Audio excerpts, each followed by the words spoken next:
So, good day everyone. So, we are the Group 6 and we will discuss to you the Republic Acts on Inclusion and Rights. Overview of key Philippine laws promoting equality, inclusion, and protection of rights. First is Anti-Discrimination and Inclusive Society Republic Act number 10911. So, what is Republic Act 10911? Republic Act 10911, also known as Anti-Discrimination in Employment Act, is a Philippine law that promotes fairness and inclusivity in the workplace, specifically by protecting individuals from age-based discrimination. So, the major components of Republic Act 10911 is to protect people from age discrimination at work. Employees cannot treat people unfairly because of their age. This applies to hiring, promotion, training, or even firing. Job ads should not set age limit unless there is a very valid reason. In short, people should get equal job opportunity no matter how young or old they are. Major components of Republic Act 10911. First is prohibition of age discrimination. Employers are not allowed to discriminate based on age in hiring, promotion, training, or termination. Job posting should not include age limit unless truly necessary. So here, this law says that employers are not allowed to discriminate based on age. This means they cannot treat people unfairly when hiring, promoting, training, or even firing. Also, job posting should not include age limit unless it's really necessary. Second is equal employment opportunities. All applicants and employees must be treated based on skills, experience, and qualification, not age. Ensure fair access to job, promotion, and benefits. Here, all applicants and employees must be treated fairly based on their skills, experience, and qualification, not in their age. Next is protection against forced retirement. Employers cannot force employees to retire early just because of age. Retirement must follow legal, understands, or valid company policies. Here, employees cannot be forced to retire early just because of their age. Retirement should only happen according to law or valid company policies. Next is coverage of the law. Applies both public or private sectors. Covers hiring, training, promotion, and compensation and dismissal process. Here in the fourth one is this law applies to both public and private sectors. It covers all aspects of employment such as hiring, training, promotion, compensation, and or dismissal. And the fifth is penalties for violations. Employers who violate the law may face fines, imprisonment, or ensure accountability and discourage discrimination. So here, employees who violate the law may face penalties. This ensures that companies follow the rule and avoid discrimination. The last is role of government agencies. Agencies like Department of Labor and Employment or DOLE are responsible for implementing the law, monitoring compliance, and handling compliance. Here, government agency like Department of Labor or Employment or DOLE are responsible for implementing the law, the law, monitoring compliance, and handling compliance. Importance of Republic Act 10911. First is promote equal opportunities. So, promote equal opportunities. This means is everyone gets a fair chance to work no matter what their age. Next is protects workers' right. So here, employees are protected from unfair treatment and discrimination. Third is encourages inclusive workplace. So the third is companies are encouraged to accept and respect people of all ages. Fourth is reduce unemployment and poverty.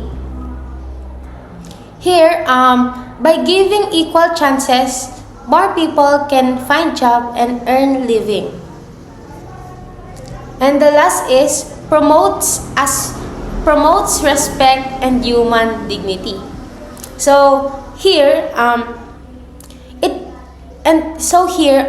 reminds everyone to treat others fairly and with respect, regardless of age. In short, this law helps create a fair, respectful, and equal working environment for everyone. So, in conclusion, promotes fairness by preventing age discrimination and ensuring equal opportunities for all workers, helping build an inclusive and respectful society. So to be concluded, Republic Act 10911 promotes fairness in workplace by preventing age discrimination.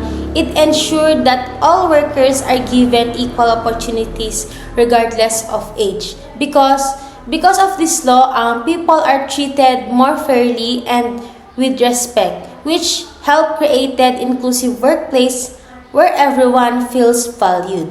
Overall, this law is important because it is not only protects worker but also help to build a respectful and equal society. Good day everyone, my name is Marjorie Galyama de Gagnon from BSIT 3A WAMAD. Today, I will discuss the Republic Act number 8371 or what also known as the Indigenous Peoples' Rights Act or IPRA. What is Republic Act number 8371? Republic Act number 8371 is a Philippine law enacted in 1997. Its main purpose is to recognize, protect, and promote the rights of indigenous cultural communities, or what we call ICCs and indigenous peoples or IPs. This law was created because many indigenous groups in the Philippines were historically marginalized. They lost access to their ancestral lands, their culture was not respected, and their right to govern themselves was often ignored. So, this means the government made this law to correct past injustices and to give indigenous peoples the right what they deserve. That's why they created the RA number 8371. Next, there are major components of Republic Act 8371. First one is ancestral domain rights. Indigenous peoples have the right to own, use, and manage their ancestral domains. These lands are considered private but are owned by the community, not by the government. But they are also protected from the illegal intrusion or exploitation. This ensures that the indigenous groups cannot be easily removed from their lands and that outsiders cannot exploit their resources without their permission. Second is self-governance. IPs have the right to practice their own justice systems and the decision-making processes. They can form their own organizations and leadership structures, and the government must respect their political systems. This means they are free to lead their communities based on their traditions and customs without unnecessary interference. Third one is social justice and human rights. This includes protection from discrimination and exploitation. IPs are given equal access to education, health services, and employment. Their dignity, basic human rights must have be respected. This ensures fairness and equal opportunities to the IPs communities just like any other Filipinos or just like us that is living normally. Fourth is cultural integrity. This focuses on preserving their culture, language, and traditions. It also protects their sacred sites and cultural heritage. In addition, their intellectual property, such as traditional knowledge, is recognized and protected. So this helps prevent the loss of their identity and traditions, ensuring they are passed on to future generations. That is the major components of the Republic Act 8371. And now, here are the importance of Republic Act 8371. First, it protects ancestral lands, ensuring indigenous peoples have control over their territories. Second, it promotes cultural preservation by safeguarding traditions and beliefs. Third, it ensures equality and human rights, giving IPs fair treatment, just like the other Filipinos. And lastly, it encourages sustainable development by respecting their traditional ways of managing natural resources. So overall, the law helps indigenous communities live with dignity, security, and respect. So now let's proceed to the conclusion. In conclusion of the RA 8371, this is an important law that recognizes and protects the rights of IPs in the Philippines. It ensures their ownership of ancestral lands, preserves their culture, and promotes equality and self-governance. Overall, IPRA helps create a more inclusive and just society by respecting the identity and rights of indigenous community just like the other Filipinos normally living it. So, good day everyone. I'm Richmond Lasam from BSIT 3A Waman. So, Republic Act 7277. Magna Carta for Disabled Person, 1992. This is the title of the law and the year it was enacted. So, what is Republic Act 7277 or Magna Carta for Disabled Person, 1992? So, Republic Act number 7277 is the Philippine law enacted in 1992 that protects the right and welfare of the person with disabilities or PWDs and promotes their full participation in society. So, in simple terms, this law is made to protect PWDs and help them to become active members of society. So, it ensures the PWD are not discriminated against and are given opportunities in education, employment, health service, and community life. So basically, this means PWD should be treated fairly and equal in all aspects of life. So, major component of RA 7277. These are the main parts of the law.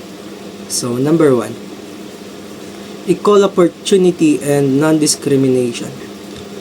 PWD must not be denied employment, education, or services.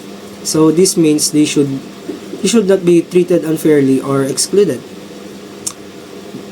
Equal rights in public and private sector. So they should be treated equal wherever they go. So number 2, education. Access to quality education suited to their needs. So PWD should receive proper education based on what they need. Special education program and exclusive learning. Schools should support them and include them in learning. Number 3, employment, equal job opportunities. They should have the same chances to get jobs. So, no discrimination in hiring, promotion, or training. They should be treated fairly in the workplace. So, number 4, health rehabilitation, access to medical care and rehabilitation services. They should be able to get proper health care. Government supports for assistive devices. They can receive devices that help them in daily life. So number 5, accessibility or barrier-free environment.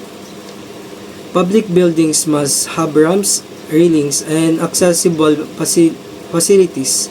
Places should be easy and safe for them to access. So transportation should be PWD friendly. Public transport should also be convenient for them.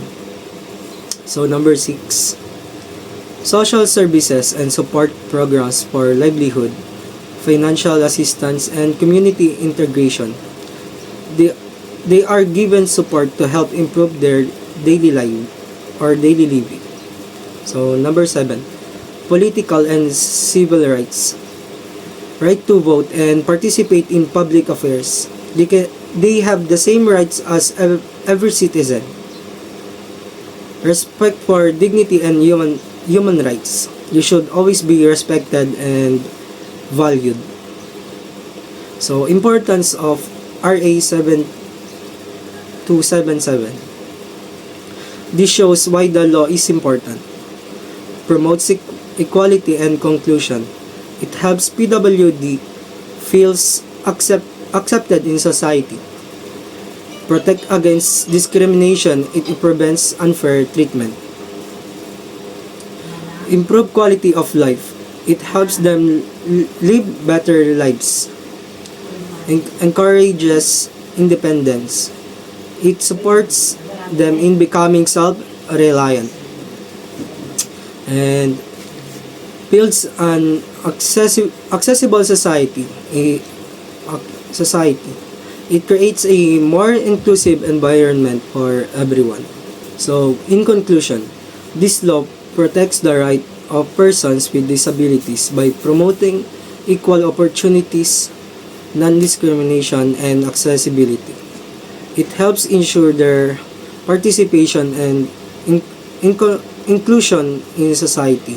So, overall, it makes society fairer and more exclusive for PWDs.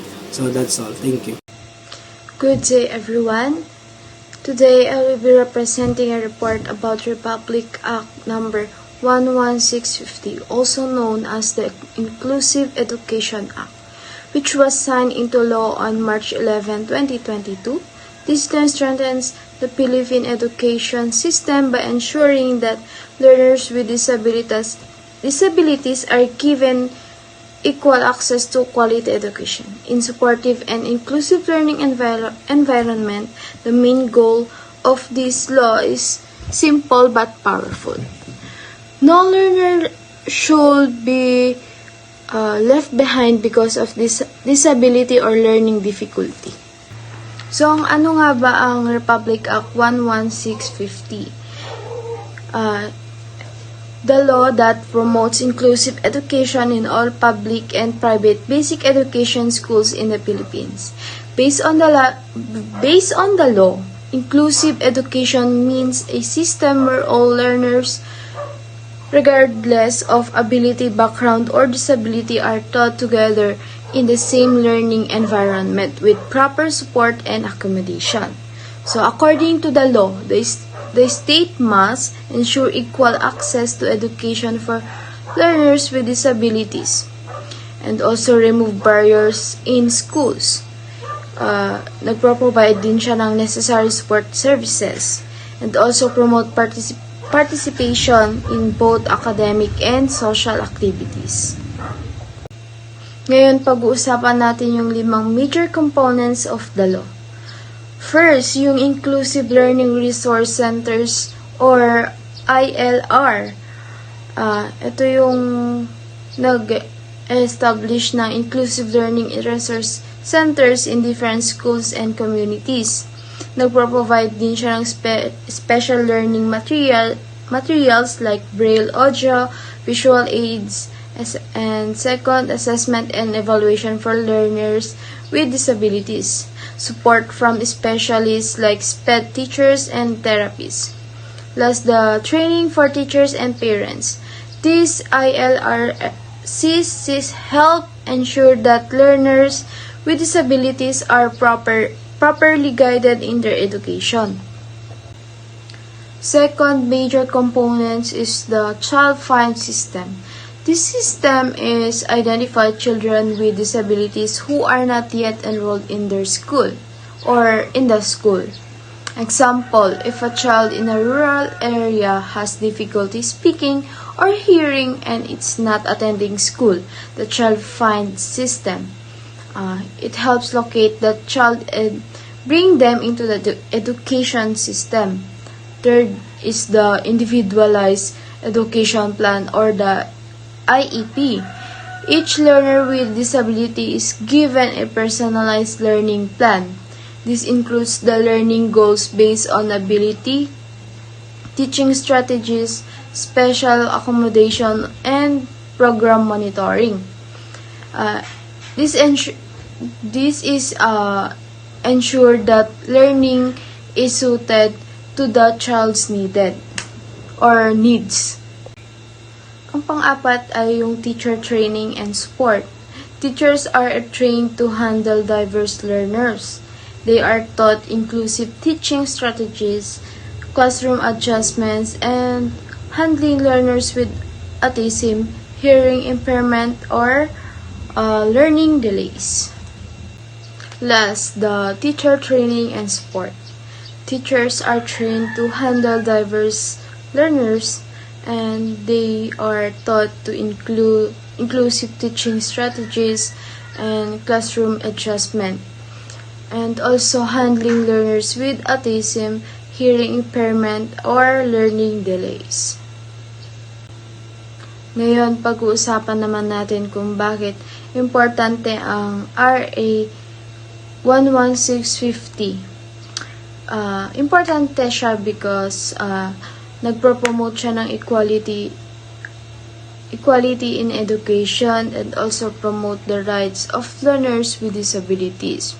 Nire-reduce niya rin ang discrimination in schools and also pinapatibay niya yung social inclusion and binibuild niya rin yung understanding natin society.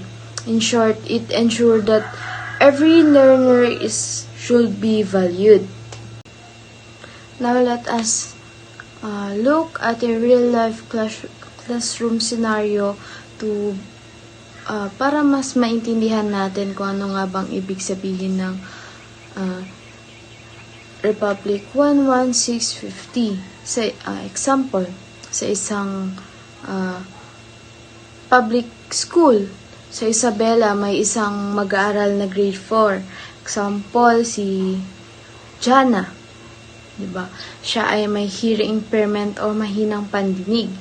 Bago maipatupad ang RA 11650, nahihirapan si Jana sa kanyang pag-aaral dahil hindi niya lubos maunawaan ang mga paliwanag ng kanyang guro.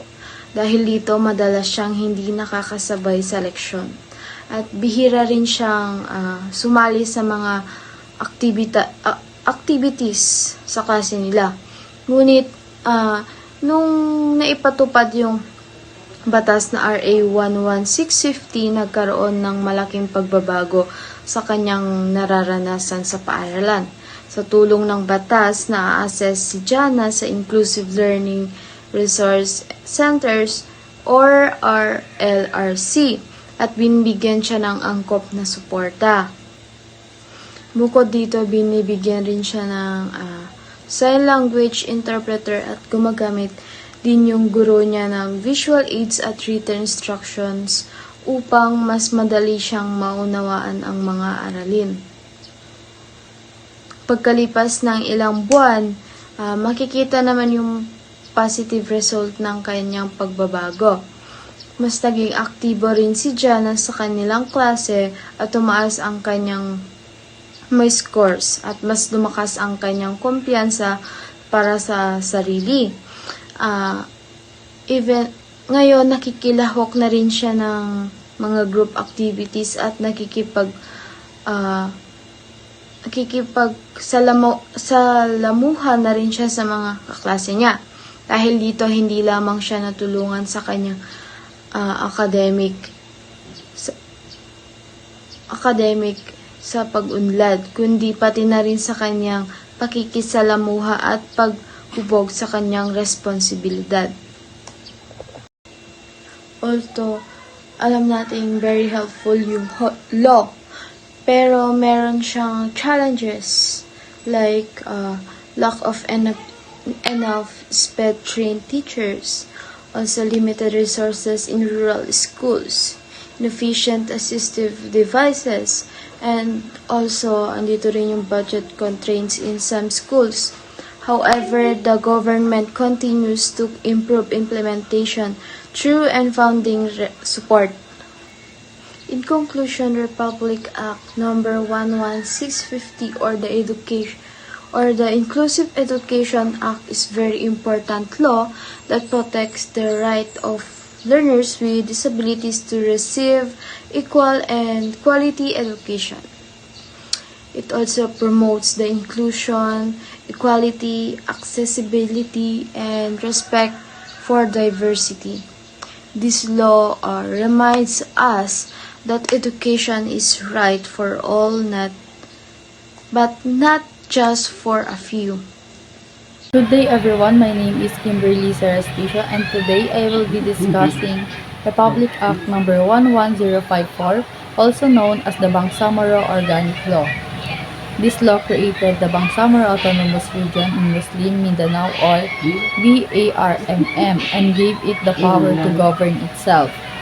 First, autonomous government structure. This law establishes the Bangsamoro government with executive, legislative, and judicial powers, allowing it to function as a self-governing region. So second, the parliamentary system. The Bangsamoro government follows a parliamentary form where leaders are elected and chosen within the parliament. Now, let's talk about the importance of this law. Republic Act number 11054 promotes peace by addressing long-standing conflicts in Mindanao. It supports self-governance, giving people more control over the region. It also encourages development through better resource management, and additionally, it protects cultural identity and ensures respect for diversity. Lastly, it strengthens national unity by promoting cooperation and understanding. So, in conclusion, RA 11054 plays a vital role in building a peaceful, inclusive, and progressive Bangsamoro. Third is fiscal autonomy. This allows the region to manage its own budget and resources, helping improve local development. For Sharia law, this applies only to Muslims in personal and family matters, respecting their religious beliefs and practices. And the next one is the justice system. It combines national laws with traditional and Islamic legal system to ensure fair and culturally sensitive justice. 6 is natural resources management. Control of natural resources is shared between the national government and BRMM. 7th, rights and inclusion. The law protects the rights of Muslims, Christians, and indigenous peoples in the region. Good day. Today we will discuss Republic Act 11313, famously known as the Safe Space Act. First, what is Republic Act 11313, also known as Bawal Bastos Law? This was enacted in 2019. It is designed to protect every individual from sexual and gender-based harassment in public places, workplace, and school, also online platform. Slide number 3. Major components. Public Act. Prohibited Act. What is Prohibited Act? What exactly is not allowed? This law prohibits acts like catcalling, wolf whistling, sexist joke, and stalking. It also covers more severe forms of physical sexual harassment in the public and cyberstalking. Slide number 4. Coverage of law and responsibility. This law applies everywhere from the street to social media. Because of this, employees and school are now required to create clear anti-harassment policies, provided safe reporting system and everyone to educated everyone on these rules. Penalty. What are the penalty? To ensure the law is followed, violator face serious penalty depending on the offense. This can range from fines and community service to actual imprisonment. Slide number 6. Importance of RA 13 RA 11313. Ultimately, this law is important because it protects our personal safety and promotes equality by encouraging victims to speak up when can reduce harassment and build a much safer society.